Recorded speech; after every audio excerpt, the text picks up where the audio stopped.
موضوع المذيعة بوسي شلبي وطلقها من الفنان القدير المرحوم محمود عبد العزيز قالب الدنيا. طب ايه الحكاية؟ محامي أسرة الفنان محمود عبد العزيز بيقول ايه؟ بيقول ان بوسي شلبي رفعت دعوى سنة 2023. الدعوى مضمونها إن محمود عبد العزيز الله يرحمه طلقها ورجعها تاني، وبيقول إن المحكمة ما أثبتتش إنها رجعت، أثبتت بس واقعة الطلاق. ولما بوسي شلبي استأنفت الحكم، أسرة الفنان محمود عبد العزيز كسبوا الاستئناف، يعني برضه ما ثبتش موضوع إنها رجعت له. ولما طبقوا توقيع محمود عبد العزيز على قسيمة الطلاق وقسيمة الجواز، اتضح انهم مطابقين، يعني معنى كده ان هو وقع بالفعل على قسيمة الطلاق. طب الطلاق ده حصل امتى؟ 29 اغسطس سنة 1998. والمحامي بيقول ان كل المستندات دي موجودة، وعلشان احنا في دولة قانون وكل حاجة بتمشي بالمستندات. طب لو الكلام ده صحيح، معقول فعلا ان بوسي متطلقة من 20 سنة وعايشة مع الفنان محمود عبد العزيز كده من غير جواز؟ واللي حاصل دلوقتي ان بوسي شلبي بتثبت حقيقة جوازها من الفنان محمود عبد العزيز لغاية ما توفى الله يرحمه. وفي ناس كتير منهم فنانين ومنهم غير فنانين طلعوا يدافعوا عن بوسي شلبي ويقولوا ان هي لاخر لحظة كانت زوجة الفنان محمود عبد العزيز لغاية وفاته. يعني مثلا فيفي عبده طلعت قالت عيب كده اللي بيحصل ده، وان بوسي شلبي لاخر لحظة كانت مراته، وان ما ينفعش الكلام ده. وقالت كمان انهم طلعوا معاها مرة حج ومرة عمرة، وانها في الوقت ده كانت بوسي شلبي مرات محمود عبد العزيز.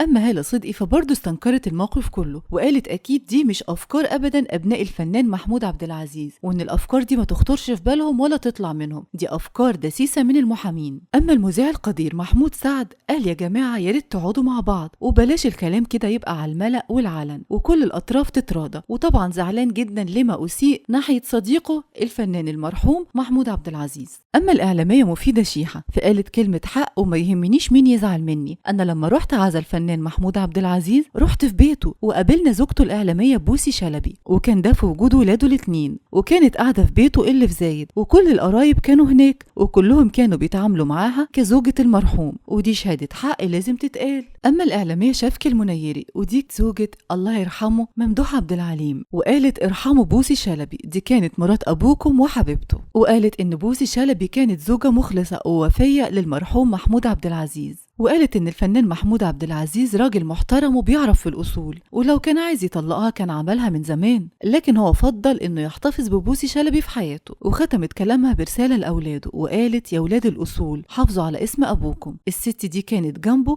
وبتخدمه وانتوا عارفين. يا ترى كل ده بيحصل ليه دلوقتي وهيوصلوا لحد فين؟ اللي اعرفه ان المفروض اي زوجين طالما اتطلقوا رسمي يرجعوا برضه رسمي. معقولة تكون دي عدت عليهم؟ يعني معقولة يكونوا اتطلقوا ورجعوا لبعض من غير مأذون او من غير ما يكتبوا ورقة جواز تانية؟ انتوا رأيكم ايه؟